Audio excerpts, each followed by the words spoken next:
शीश के दानी बाबा बर्बरीक की कथा पार्ट 2। नमस्कार दोस्तों, इस वीडियो में हम जानेंगे महान पराक्रमी और परोपकारी योद्धा होने के बावजूद भी श्री कृष्ण ने उनका शीश दान क्यों लिया। शीश दान करने के बाद उनके शव का क्या हुआ। शीश कट जाने के बाद भी वह महाभारत युद्ध के साक्षी कैसे हुए।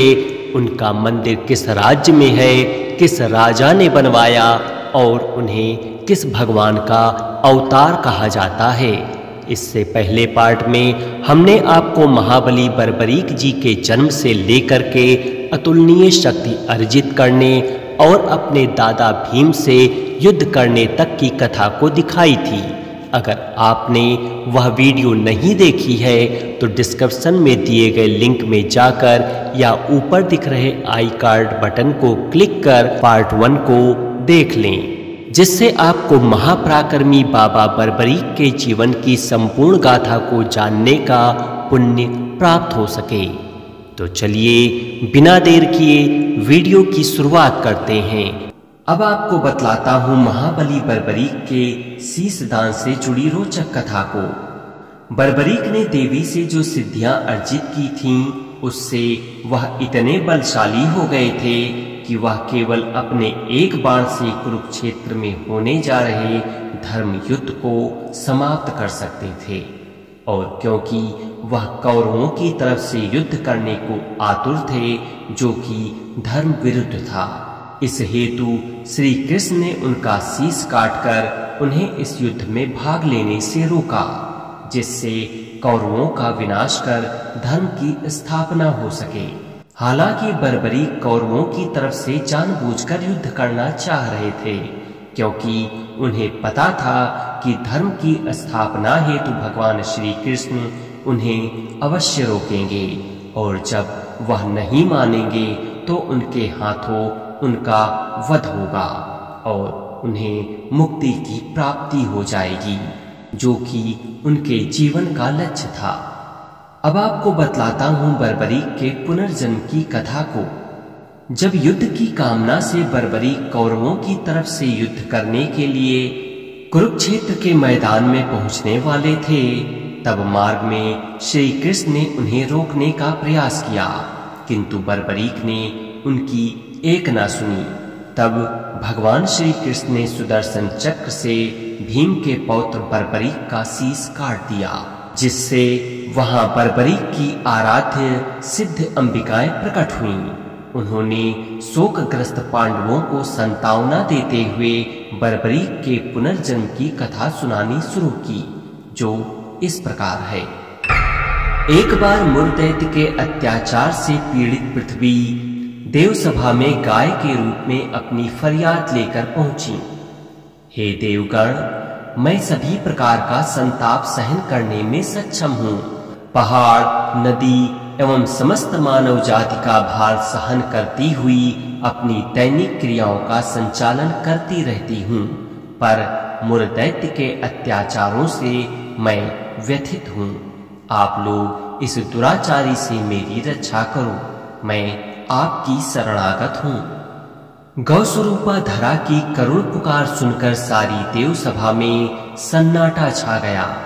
थोड़ी देर के मौन के पश्चात ब्रह्मा जी ने कहा, मुरदैत्य के अत्याचारों से रक्षा के लिए हमें भगवान श्री हरि विष्णु की शरण में चलना चाहिए और पृथ्वी के संकट के निवारण हेतु प्रार्थना करनी चाहिए। देवसभा में विराजमान यक्षराज सूर्यवर्चा ने अपनी ओजस्वी वाणी में कहा, हे देवगण, मुरदैत्य इतना प्रतापी नहीं जिसका संहार केवल श्री हरि विष्णु ही कर सकें। हर बात के लिए हम उन्हें कष्ट तो नहीं दे सकते। आप लोग यदि मुझे आज्ञा दें तो मैं स्वयं अकेला ही उसका वध कर सकता हूँ। सूर्यवर्चा की बात सुनकर ब्रह्मा जी बोले, नादान, मैं तेरा पराक्रम जानता हूँ। तुमने अभिमानवश इस देवसभा को चुनौती दी है। स्वयं को विष्णु जी के बराबर समझने की भूल करने वाले अज्ञानी, तुम इस देवसभा के योग्य नहीं हो। तुम अभी पृथ्वी पर जा गिरो, राक्षस कुल में जन्म लो। युद्ध के लिए आतुर यक्ष पृथ्वी पर एक धर्म युद्ध के आरंभ के ठीक पहले स्वयं भगवान विष्णु तुम्हारा सिर काटेंगे। राक्षस रूप में तुम उस युद्ध से वंचित रह जाओगे। सूर्यवर्चा ब्रह्मा जी के चरणों में गिरकर क्षमा याचना करने लगा। ब्रह्मा जी का क्रोध शांत हुआ। तब वह बोले, वत्स, तूने अभिमानवश देव सभा का अपमान किया है, इसीलिए मैं शाप वापस नहीं ले सकता, लेकिन इसमें कुछ संशोधन अवश्य कर सकता हूँ। भगवान विष्णु सुदर्शन चक्र से तुम्हारा शीश काटेंगे। उसके बाद देवियां तुम्हारे शीश का अमृत से अभिसिंचन करेंगी, जिससे तुम देवताओं के समान पूज्य हो जाओगे। तत्पश्चात भगवान श्री हरि ने भी इस प्रकार यक्षराज सूर्यवर्चा से कहा, हे वीर, तुम्हारे शीश की पूजा होगी और मेरे आशीर्वाद से तुम देव स्वरूप में पूजित होगे। अभिशाप को वरदान में बदलता देख सूर्यवर्चा प्रसन्न मन से उस देव सभा से अदृश्य हो गए। भगवान विष्णु ने पृथ्वी के उद्धार के लिए श्री कृष्ण के रूप में अवतार लेकर मुर दैत्य का वध किया और मुरारी कहलाए। इस प्रकार मुर दैत्य के वध हो जाने के बाद में मुर दैत्य के वध का समाचार जब उसकी पुत्री कामकंटक कटा अर्थात मोरवी को हुई, तब वह अजय अस्त्र शस्त्र से सुसज्जित हो श्री कृष्ण से युद्ध करने लगी। मोरवी अपने अजय खेटक चंद्राकर तलवार से भगवान के सारंग धनुष से निकलने वाले हर तीर के टुकड़े टुकड़े करने लगी। दोनों में घोर संग्राम हुआ। श्री कृष्ण के पास सुदर्शन चक्र के प्रयोग के अतिरिक्त कोई विकल्प नहीं बचा। ज्यों ही श्री कृष्ण ने अपना अमोघ अस्त्र हाथ में लिया, उसी समय माता कामाख्या अपनी भक्त मोरवी के रक्षार्थ वहां उपस्थित हो गईं। देवी ने मोरवी को भगवान श्री कृष्ण के बारे में बताया।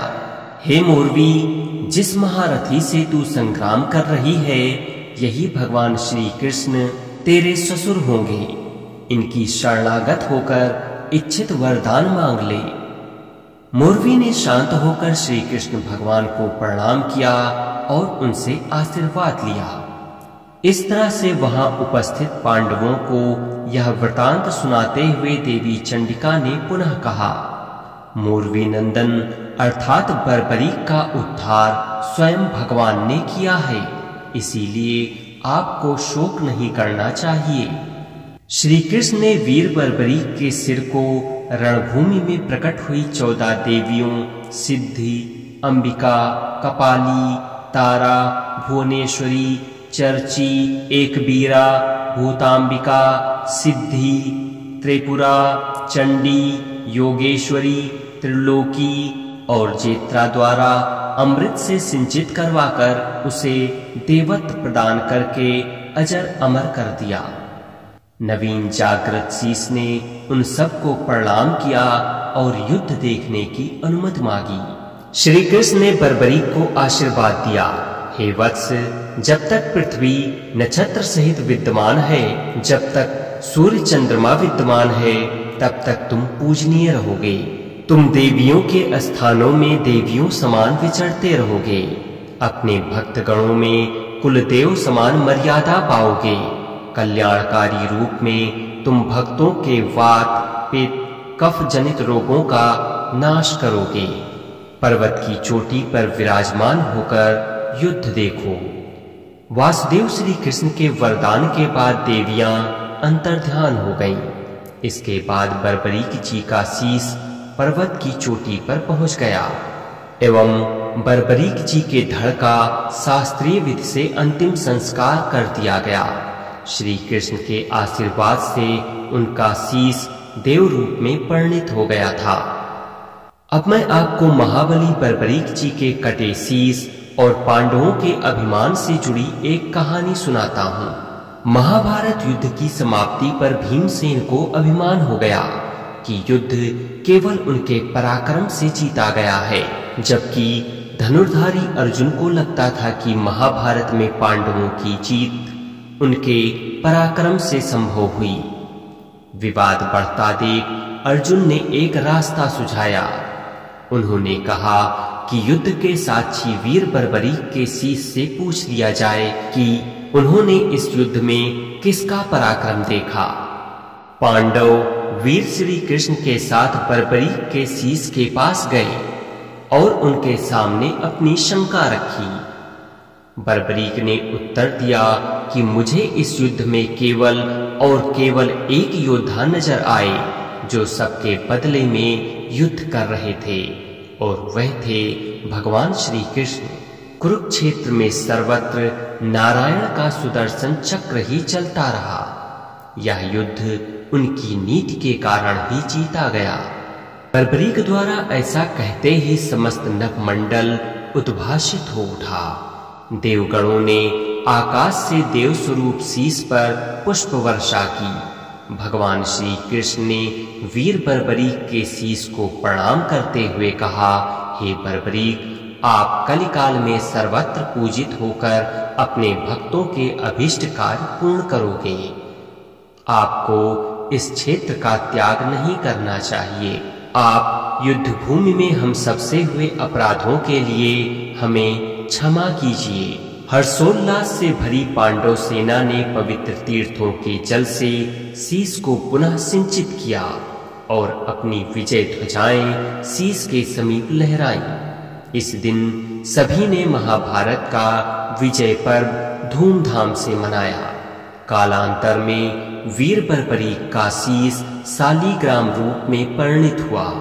देवत्व को प्राप्त वह शीश राजस्थान के सीकर जिले के खाटू श्याम में बहुत ही चमत्कारिक रूप से प्रकट हुआ और वहां के राजा ने मंदिर में उसकी स्थापना कराई। उस युग के बर्बरीक आज के युग के ही श्री श्याम बाबा हैं।